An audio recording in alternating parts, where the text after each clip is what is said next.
ಒಬ್ಬ ವ್ಯಕ್ತಿಗೆ ನಿಮಗೆ ಕೊಡಲು ಸಮಯವೇ ಇಲ್ಲ ಎಂದ ಮೇಲೆ ನಿಮಗೆ ಏನು ಅನಿಸುತ್ತೆ? ಅವರು ನಿಮ್ಮ ಜೊತೆ ಇರುತ್ತಾರಾ? ಕಹಿಯಾಗಿದೆ ಆದರೂ ಸತ್ಯ. ಮನುಷ್ಯ ತನ್ನ ಇಷ್ಟದವರಿಂದಲೇ ಹೀಯಾಳಿಕೆಗೆ ಒಳಗಾಗುತ್ತಾನೆ. ಕೆಲವು ಸಂಬಂಧಗಳು ಯಾವ ಪರಿಸ್ಥಿತಿಯಲ್ಲಿದೆಯೋ ಅವುಗಳನ್ನು ಅದೇ ಪರಿಸ್ಥಿತಿಯಲ್ಲೇ ಬಿಟ್ಟು ಬಿಡಬೇಕು. ಏಕೆಂದರೆ ಕೆಲವೊಮ್ಮೆ ಅದನ್ನು ಸಂಭಾಳಿಸುತ್ತಾ ನಾವೇ ಚೂರಾಗಿ ಬಿಡುತ್ತೇವೆ. ಜನರು ಬದಲಾಗುವುದಿಲ್ಲ ಅಂತ ಶುರು ಮಾಡ್ತಾರೆ. ಸ್ವಾರ್ಥ ಮುಗಿದ ಮೇಲೆ ತಮ್ಮ ದಾರಿಯನ್ನೇ ಬದಲಾಯಿಸಿ ಬಿಡುತ್ತಾರೆ. ಜನ ತಮ್ಮ ದಾರಿಯನ್ನು ಬದಲಾಯಿಸಿದ ಮೇಲೆ ಮೊದಲು ತಮ್ಮ ಮಾತುಕತೆಯನ್ನು ನಿಲ್ಲಿಸಿ ಬಿಡುತ್ತಾರೆ. ಒಳ್ಳೆಯ ಸಮಯವಿದ್ದಾಗ ಯಾವುದಾದರೂ ಕಾಯಿಲೆ ಮನಸ್ಸಿನಲ್ಲಿ ಬಂದಿರುವುದಿಲ್ಲವೋ ಅದೆಲ್ಲವನ್ನು ಕೆಟ್ಟ ಸಮಯ ತೋರಿಸಿಕೊಟ್ಟು ಬಿಡುತ್ತದೆ. ಯಾರಾದರೂ ನಿಮಗೆ ಕೋಪ ಭರಿಸಲು ಪ್ರಯತ್ನಿಸಿದಾಗ ನೀವು ಮೌನವಾಗಿರುವುದರ ಮಜಾನೇ ಬೇರೆ. ನಿಮ್ಮ ಜೀವನದಲ್ಲಿ ಯಾವ ವ್ಯಕ್ತಿಯ ಮುಂದೆಯೂ ಅಹಂಕಾರ ಪ್ರದರ್ಶನ ಮಾಡಬೇಡಿ. ಈಗ ಸಮಯ ನಿಮ್ಮದಾಗಿರಬಹುದು, ಆದರೆ ಸಮಯ ಬದಲಾಗಲು ತುಂಬಾ ಸಮಯ ಬೇಕಾಗಿಲ್ಲ.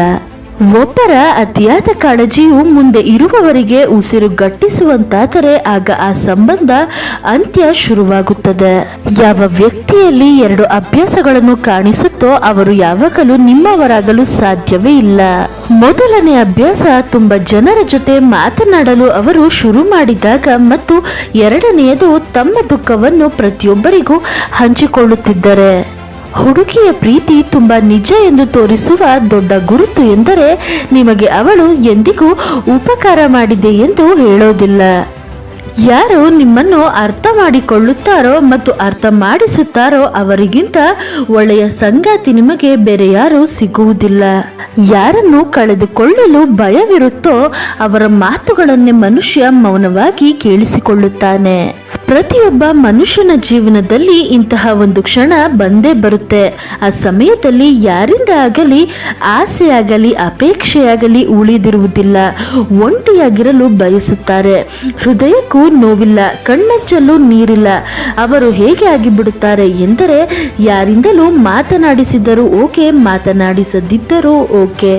ಈ ಅದೃಷ್ಟದ ಆಟಗಳು ಸಾವಿರಾರು. ಯಾರು ಸಿಗುವುದಿಲ್ಲವೋ ಅವರೊಂದಿಗೆ ಪ್ರೀತಿ ಹುಟ್ಟಿಸುತ್ತೆ, ಅವರನ್ನೇ ಪ್ರೀತಿ ಮಾಡುತ್ತೆ. ಒಬ್ಬರಿಗೆ ಅದರ ವ್ಯತ್ಯಾಸವೇ ಆಗುವುದಿಲ್ಲ, ಆದರೆ ಇನ್ನೊಬ್ಬರು ಅವರಿಗಾಗಿ ಜೀವ ಕೊಡಲು ಸಿದ್ಧರಾಗಿರುತ್ತಾರೆ. ಎಲ್ಲರ ಜೀವನದಲ್ಲಿ ಒಬ್ಬ ವ್ಯಕ್ತಿ ಇರುತ್ತಾರೆ. ಮನಸ್ಸು ಮತ್ತು ಅದೃಷ್ಟದಲ್ಲಿ ಇರುವುದಿಲ್ಲ, ಆದರೆ ಹೃದಯದಲ್ಲಿ ಇರುತ್ತಾರೆ. ಒಬ್ಬರನ್ನು ಕಳೆದುಕೊಳ್ಳಲು ಆಗದೆ ಮತ್ತು ಇನ್ನೊಬ್ಬರಿಗೆ ಸಮರ್ಪಿಸಿಕೊಳ್ಳಲು ಆಗದೆ ಇರುವ ಸಂದರ್ಭ ನಮ್ಮನ್ನು ತುಂಬಾ ಅಸಹಾಯಕನಾಗಿಸಿ ಬಿಡುತ್ತದೆ. ಸಂಬಂಧ ಹೊಸದಾಗಿದ್ದಾಗ ಮಾತನಾಡಿಸಲು ನೆಪ ಹುಡುಕುತ್ತೇವೆ. ಅದೇ ಹಳೆಯದಾದ ಮೇಲೆ ದೂರ ಆಗಲು ನೆಪ ಹುಡುಕುತ್ತೇವೆ. ಯಾರಾದರೂ ನಿಮ್ಮನ್ನು ಮರೆತಿದ್ದರೆ ಒಂದು ದಿನ ನೆನಪು ಮಾಡಿಕೊಳ್ಳುತ್ತಾರೆ. ಅವಶ್ಯಕತೆ ಬರಬೇಕು ಅಷ್ಟೇ. ಹೊರಗಿನಿಂದ ಸಿಹಿಯಾಗಿ ಮಾತನಾಡುವವರು ಒಳಗಿನಿಂದ ಕಹಿಯಾಗಿರುತ್ತಾರೆ. ಹೊರಗಿನಿಂದ ಕಹಿಯಾಗಿ ಮಾತನಾಡುವವರು ಒಳಗಿನಿಂದ ಸಿಹಿಯಾಗಿರುತ್ತಾರೆ. ಒಮ್ಮೊಮ್ಮೆ ಕಠಿಣವಾದ ನಿರ್ಧಾರವನ್ನು ತೆಗೆದುಕೊಂಡಾಗಲೇ ಮುಂದಿನ ಭವಿಷ್ಯ ಸುಂದರವಾಗಿ ರೂಪುಗೊಳ್ಳುತ್ತೆ. ನಮ್ಮೊಂದಿಗೆ ನಾವೇ ಹೋರಾಡಲು ಬೇಕಾಗುತ್ತದೆ ಸರಿಯಾದ ದಾರಿಯಲ್ಲಿ ಸಾಗಲು. ಕೆಲವು ಮಾತು ಮತ್ತು ನೆನಪುಗಳು ನಿದ್ದೆಯನ್ನು ಹಾರಿಸಿಬಿಡುತ್ತವೆ. ಯಾರಿಗೆ ನಿಮ್ಮೊಂದಿಗೆ ಮಾತನಾಡಲು ಇಷ್ಟವೋ ಅವರೊಂದಿಗೆ ಅಷ್ಟೇ ಮಾತನಾಡಿ. ಯಾರ ಬೆನ್ನ ಹಿಂದೆ ಬಿದ್ದು ಮಾತನಾಡಿ ಎಂದು ಗೋಗರೆದು ನಿಮ್ಮ ಗೌರವವನ್ನು ಕಳೆದುಕೊಳ್ಳಬೇಡಿ. ಕ್ಷಮಿಸುವುದರಿಂದ ಯಾವ ವ್ಯತ್ಯಾಸವೂ ಆಗುವುದಿಲ್ಲ. ಕೆಲವು ಮಾತುಗಳು ಮನಸ್ಸಿಗೆ ನೋವುಂಟು ಮಾಡುತ್ತೆ, ಅವುಗಳನ್ನು ಮರೆತರೂ ಮರೆಯಲು ಸಾಧ್ಯವಿಲ್ಲ.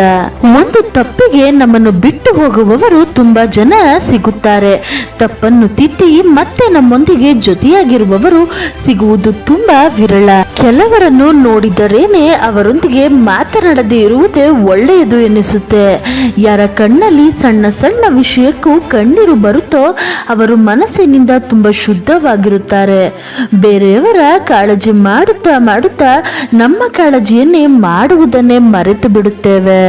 ಜೀವನದಲ್ಲಿ ಸೋಲು ಗೆಲುವು ಇದ್ದೇ ಇರುತ್ತೆ. ಒಮ್ಮೆ ಪ್ರೀತಿಯಲ್ಲಿ ಮತ್ತು ಯಶಸ್ಸಿನ ಹಾದಿಯಲ್ಲಿ ನಿಮ್ಮ ಗೆಳೆಯರಿಗೆ ನಿಮ್ಮ ರಹಸ್ಯವನ್ನು ಮಾತ್ರ ಹೇಳಬೇಡಿ, ಏಕೆಂದರೆ ಆ ಗೆಳೆಯರಿಗೂ ಗೆಳೆಯರಿರುತ್ತಾರೆ ಎಂಬುದನ್ನು ಮರೆಯಬೇಡಿ.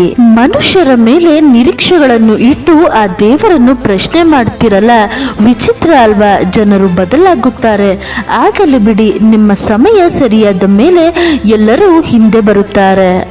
ಯಾರು ಹೃದಯದಲ್ಲೂ ಕೂಡ ಬುದ್ಧಿ ಇಟ್ಟುಕೊಂಡು ತಿರುಗಾಡುತ್ತಾರೋ ಅವರಿಂದ ತುಂಬಾ ಹುಷಾರಾಗಿರಿ.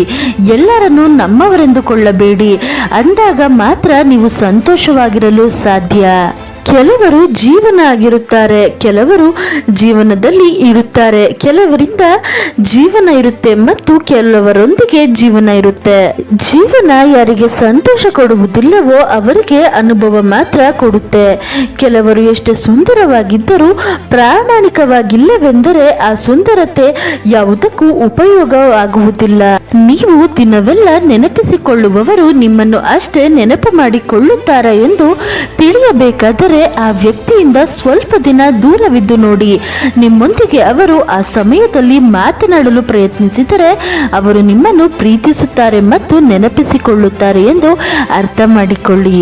ಯಾರು ಬೇರೆಯವರನ್ನು ಎಲ್ಲ ಸಮಯದಲ್ಲೂ ಕೀಳಾಗಿ ನೋಡುತ್ತಿರುತ್ತಾರೋ ತಾವು ಎಷ್ಟು ಕೀಳದ ಮನೋಭಾವವನ್ನು ಹೊಂದಿದ್ದಾರೆ ಎಂದು ತೋರಿಸಿಕೊಡುತ್ತಿರುತ್ತಾರೆ.